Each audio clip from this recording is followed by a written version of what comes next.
last day, we started looking, Jan, at universal gravitation. We first of all wanted you to think about little g not just as the acceleration due to gravity, but another way to think about it is the gravitational field strength measured in newtons per kilogram. Now, F over m is also an acceleration, which is still also, Lena, meters per second squared. But we're going to now start to think about it as how does gravity behave?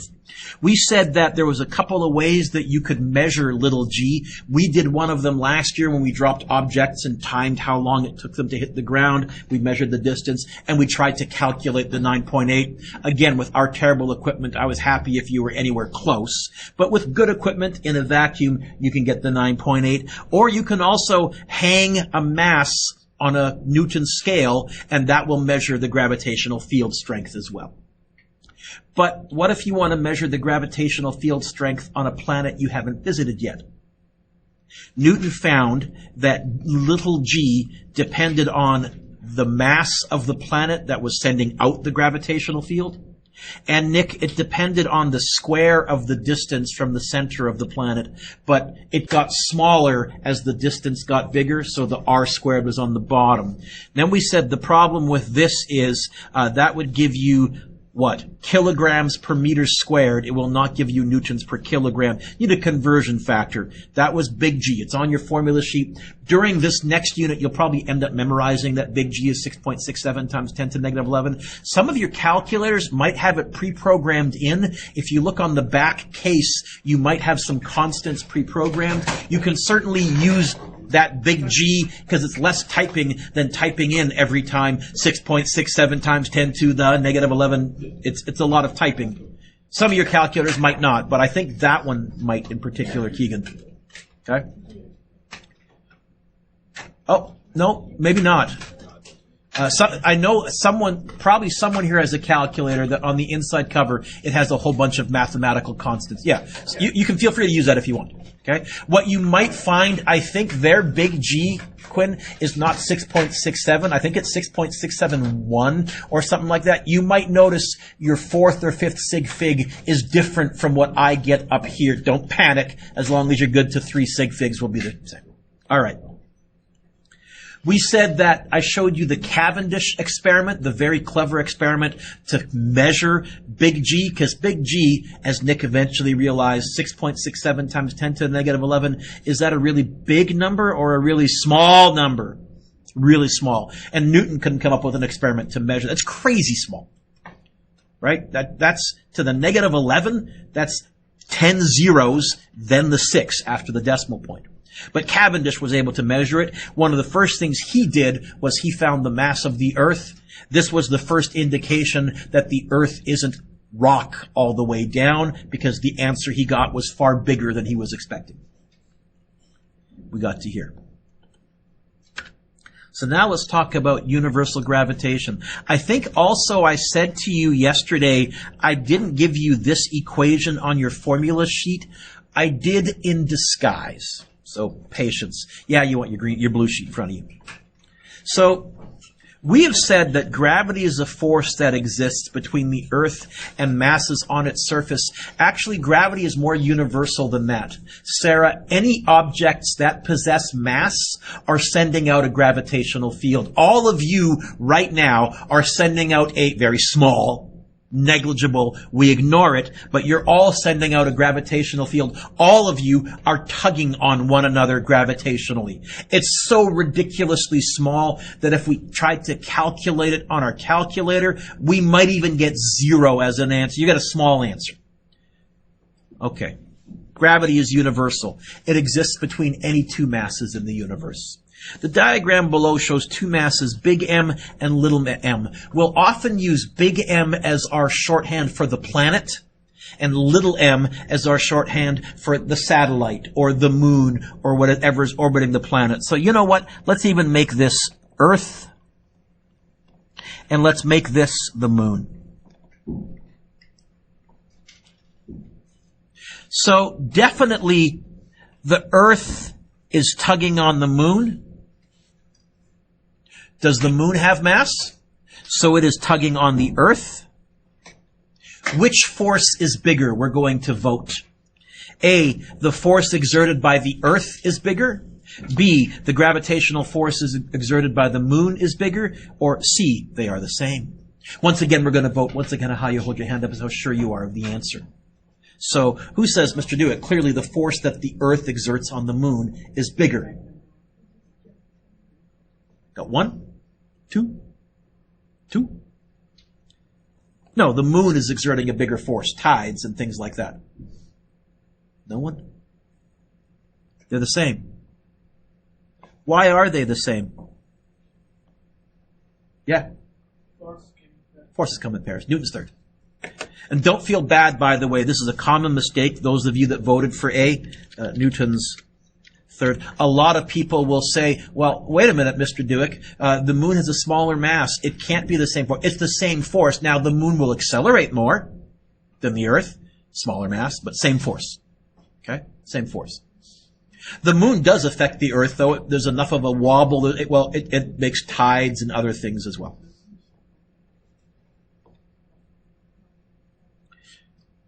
Since we have an expression for universal gravitational field, you know what? You've all turned the page. Let's write down. Oh, no, remember, I put it here. First of all, we can find universal gravitational force pretty easily. What did you learn in Physics 11? FG, get the obvious one. What did we write? Get the obvious one. What did we write? Little m, little g. But I just told you that universal little g is big G, big M over r squared. So all I'm going to do, Maddie, is put that right there. It's going to look like this. Little m, big G, big M over r squared. That's Newton's law of gravity, although we usually write it in this order.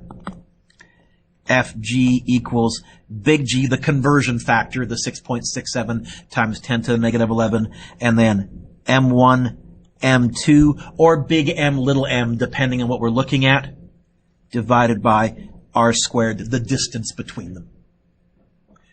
Did I give you that one on your formula sheet? Find where it is really, that's my way of saying make sure you know what it is, where it is. And then I think next to that, or near the end of that, I gave you G is that, didn't I? Because if Fg is big G, big M, little m over r squared, then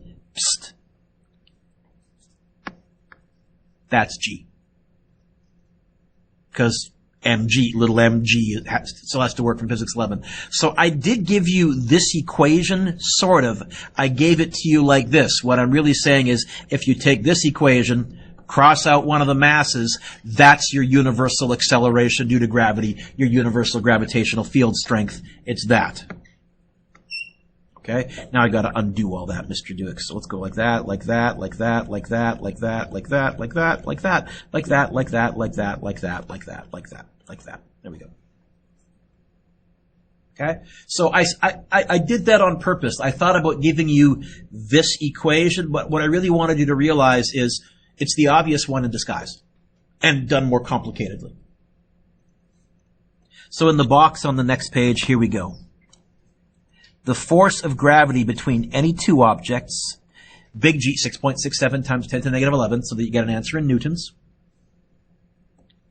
Mass 1, mass 2, all over r squared.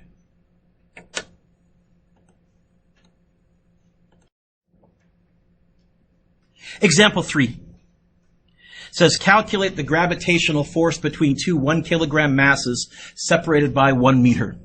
So our equation for gravitational force is big G m1 m2 over r squared.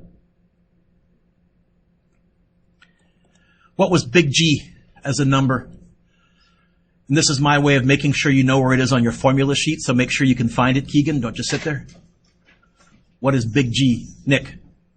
6 times 10 to the negative 11.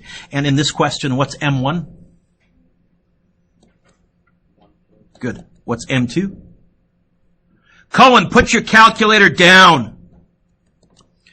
Cohen, in your head, without a calculator, what's 6.67 times 10 to the negative 11 times 1 divided by 1 squared? Without a calculator, Cohen, what's the answer? Golly. Can't believe that you were typing that in. I saw you. But here's my point. If I have two 1 kilogram masses 1 meter apart, is there technically a force of gravity between? Yeah, it's exactly 6.67 times 10 to the negative 11 newtons. Is that big, Nick?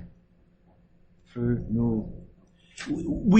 In all of our calculations, we tend to ignore the fact that all of us are tugging on each other. And they would all kind of cancel out. In other words, the person next to you might be tugging you to the left, but there's somebody on your right also tugging you with roughly the same size force to the right and behind you and in front of you. It just all kind of cancels out. So we'll ignore a lot of those small gravitational forces. But they're there. They're there. What direction is the force of gravity? Towards the center. Put your pencils down and look up.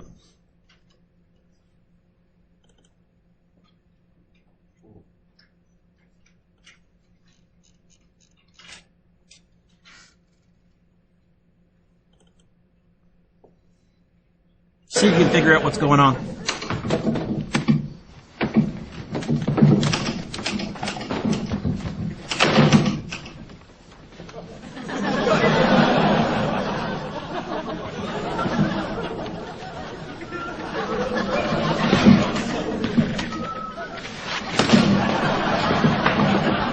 So what's the explanation here? Not magic and witchcraft. What must be going on here? Okay, tilted room, camera's level, and she's wedged in there very casually and with a lot of hairspray or something as well. Because when you see zooming in on her as well, her hair doesn't look like it's falling with gravity.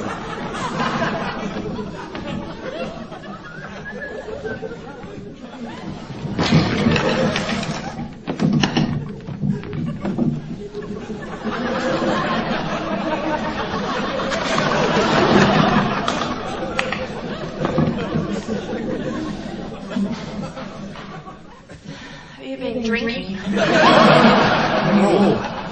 Have it later.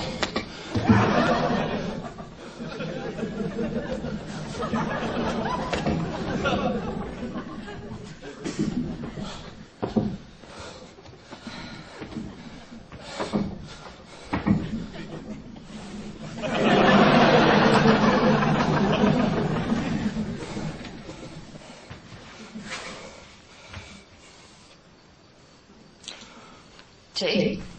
Yes, that'd be lovely, thank you. No, I'm good. It's fine.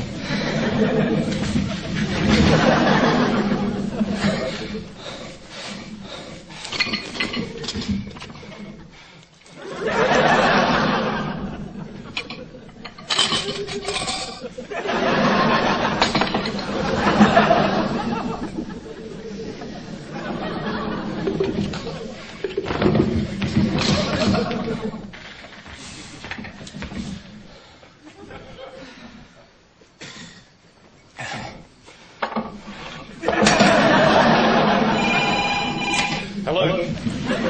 Yes. Yes.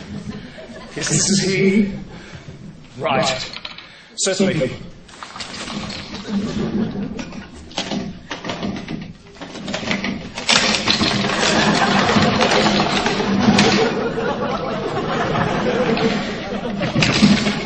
That's the hospital. I'm wanted in surgery urgently.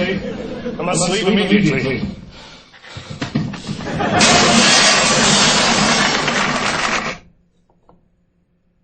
So gravity acts down, towards the center of the planet. All right, example 4. Suppose the force of gravity between two identical masses, we'll call each of them m, separated by a distance, let's call it d, is F. You know what? I'm going to rewrite the gravitational equation here. It's big G mm over r squared. I put both m's identically because it says the masses are the same, so I didn't write m1, m2. Oh, and instead of r, I guess I could put a d there since they used a d instead of an r, but whatever. All right. What happens if we double the distance between them? First of all, will gravity get stronger or weaker? If d gets bigger, stronger or weaker? Weaker. Twice as weak? Why 4 times? Because of the? Okay, so now this will be the original force divided by 4. 4 times weaker. What if we triple the distance between them? Okay. This, by the way, shows up an awful lot in physics. We call this the inverse square law. Inverse because it's on the bottom, square because there's a squared on it. Many phenomena follow the inverse square law. Sound, for example. Right now, Kara is roughly twice as close to me as Sarah is. You're hearing me 4 times louder than Sarah is. Okay? Or heat also follows the inverse square law. If you've ever been by a campfire warming up your hands, if you go twice as close, you'll be getting 4 times as much heat. That's why when you get closer and closer, all of a sudden, oh, okay, that's way too hot. I got to back off of the campfire. Many things follow this inverse square law. Pretty much anything that radiates out follows an inverse square law. Just a little nerd trivia. So if we triple the distance, what? 9 times weaker, yes? What if we quadruple the distance? 16 times weaker. All right, what if we double one of the masses, but leave the other one the same? How does that compare to our original force F? Well, I think it would be this equation, but we'd have an extra 2 there. I think twice as big, right? Double one of the masses, not 3 times as big, twice as big. We'll have 2F. What if I double both masses? What would that do? 4, yeah, because I'd have a 2 there, another 2 there. I'd end up with a 4 in front, yes? What if instead of moving them further apart, what if I cut the distance in half? If they get closer, will F get stronger or weaker? Stronger by how many times? Yeah, this would also give me 4 times stronger. What if we double one of the masses, double both of the masses, and we double the distance? What would doubling both masses do? Make it 4 times larger. But what would doubling the distance do? Make it 4 times. So what'd you say? I think I saw one of you two said it. What? Yeah, same. Just says F. They cancel each other out. Okay? Gives you an idea of how everything in that equation fits together. Mr. Dewick, why didn't you muck around with big G? That's a universal constant. Anywhere in the universe, the gravitational constant to get an answer in newtons is 6.67 times 10 to the negative 11. That number is not going to change. That's Newton's universal constant of gravitation. Gravity is usually minuscule. We calculated between 2 1-kilogram masses, and even Cohen was able to figure that out in his head. Unless we're talking about one of the masses being huge, like a planet or a star or a moon. Example 5. If we assume the mass of the Earth is 5.98 times 10 to the 24th kilograms, it is, and the radius is 6.38 times 10 to the 6th meters, find the force that the Earth exerts on a 50-kilogram person sitting right on its surface. Well, okay. Fg equals big G. Now I'm going to use big M for the Earth, little m for the person, all over r squared.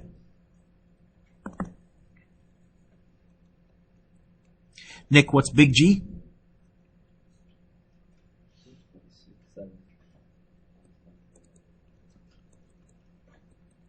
Alex, what's big M?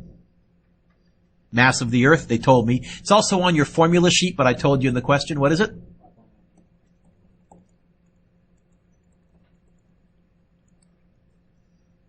What's little m, Quinn?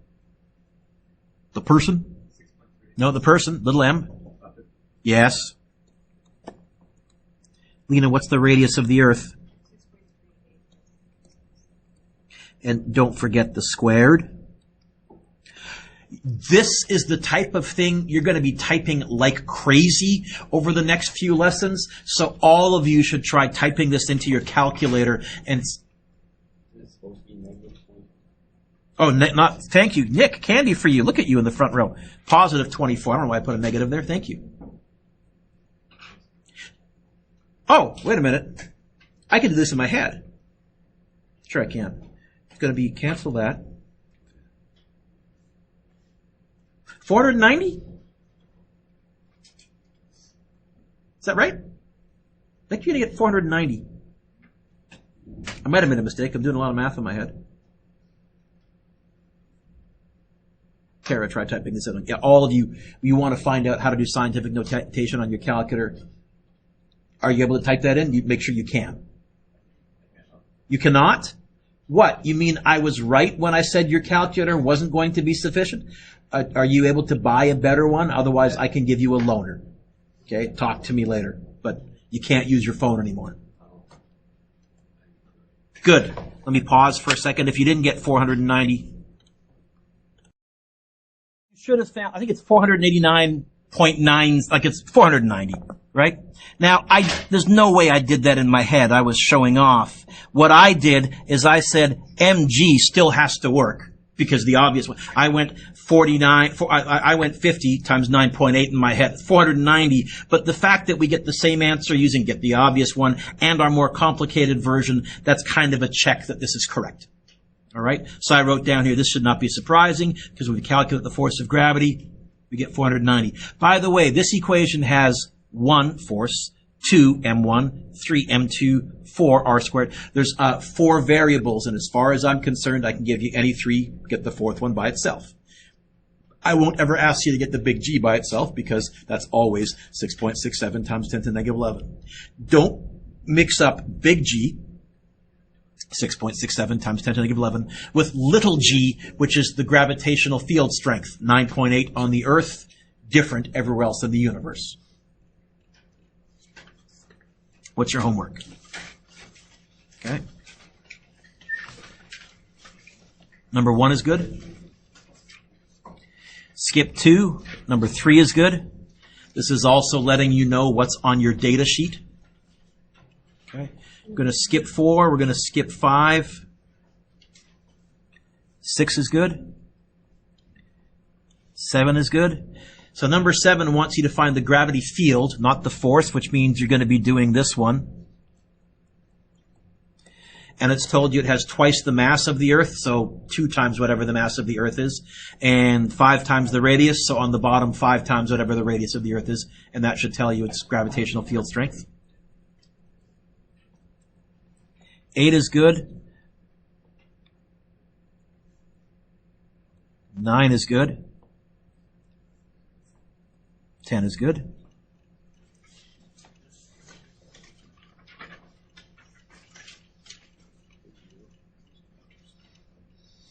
The other ones I'll pass on. They're circular motion review, but I think you can also work on the study guide. Now, this is not due tomorrow. Your test on circular motion, patience read, is tomorrow. This will be due when? Friday. Friday, we're going to move on. Let me pause the video for a second.